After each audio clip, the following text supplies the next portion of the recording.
अस्सलाम वालेकुम जी, अस्सलाम वालेकुम। आज मैंने सोचा अपने व्यूवर्स को अपने सियालकोट की सबसे ख़ास जगह पे लेके जाया जाए ना।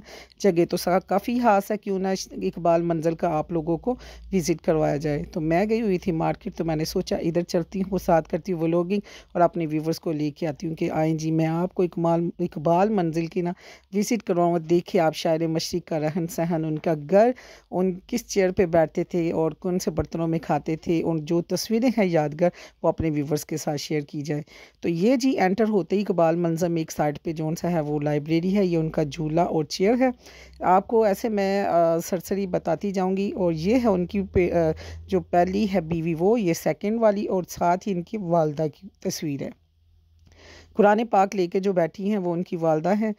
और इसके बाद ये जितने भी मेडल्स हैं और ये उन्होंने खुद जो हासिल किए थे, ये अरबी में हासिल किया था उन्होंने, बीए के सब बीए में अरबी सब्जेक्ट में। उनके बेटों की पिक्स है।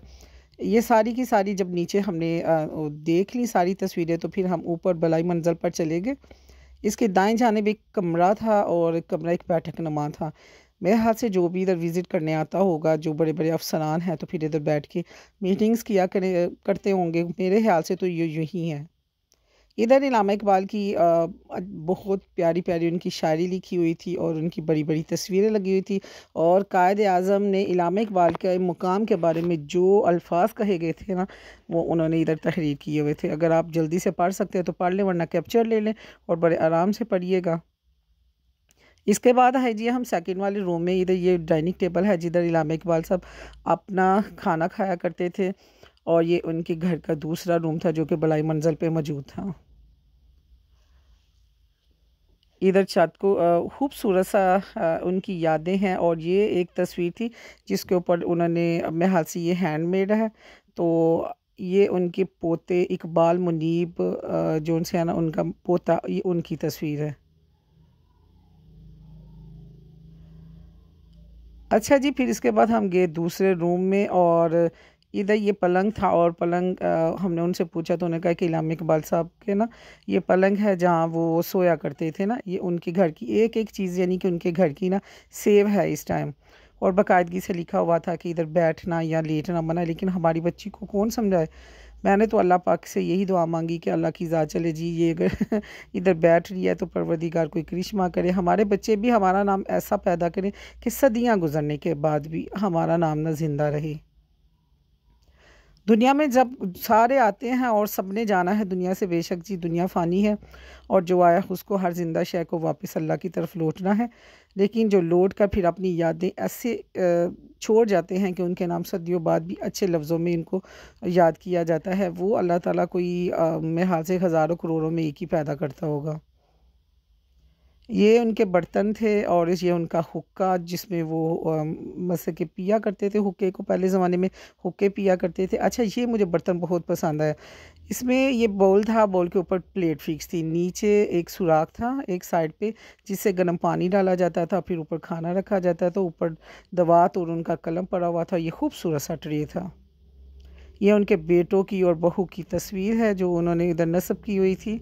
ये शिमला में जो इलामा इकबाल जब गए तो तब उनकी पिक थी।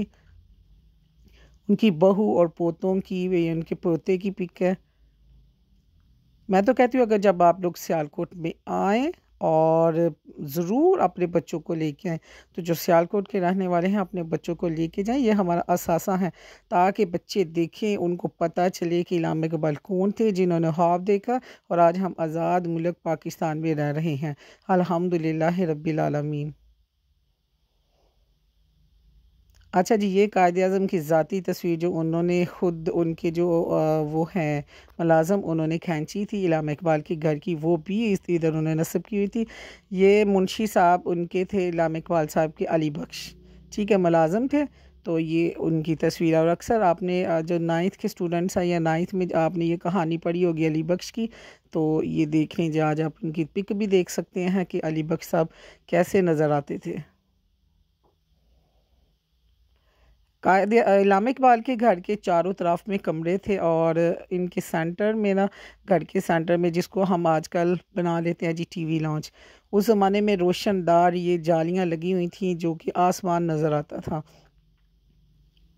और ये इन्होंने एक अपना लिखा हुआ था उनके बारे में कि एक दफ़ा जो है इल्हाम इकबाल साहब को चोट लगी और उनके होंठ फट गया और उनके वालिद साहब भागते हुए आए जनान खाना में, अपने बेटे के होंठ से ब्लड निकलता देखा और वो उसी टाइम बेहोश हो गई। यानी कि ये बाप की मोहब्बत ही अपने बेटे के साथ कि वो अल्लाह ताला जौन सा है कितनी मोहब्बत डाल के पहले माँ बाप में तो फिर औलाद की नेमत से नवाजता है ना। तो अगर कदर ना होती तो हम लोग तो भेड़ बकरियों की तरह जिधर मर्जी पड़े होते। ये इधर देखने के बाद मैं इधर बैठी और हर चीज़ को मैंने फ़ील किया और अपना अल्लाह का हम शुक्र अदा कर रहे थे कि हम कितने खूबसूरत मुल्क में और अच्छे लोगों के सेरे से आए हैं। शुक्र अल्लाह की ज़ात का। कैसी लगी वीडियो कमेंट कीजिएगा। Bye bye.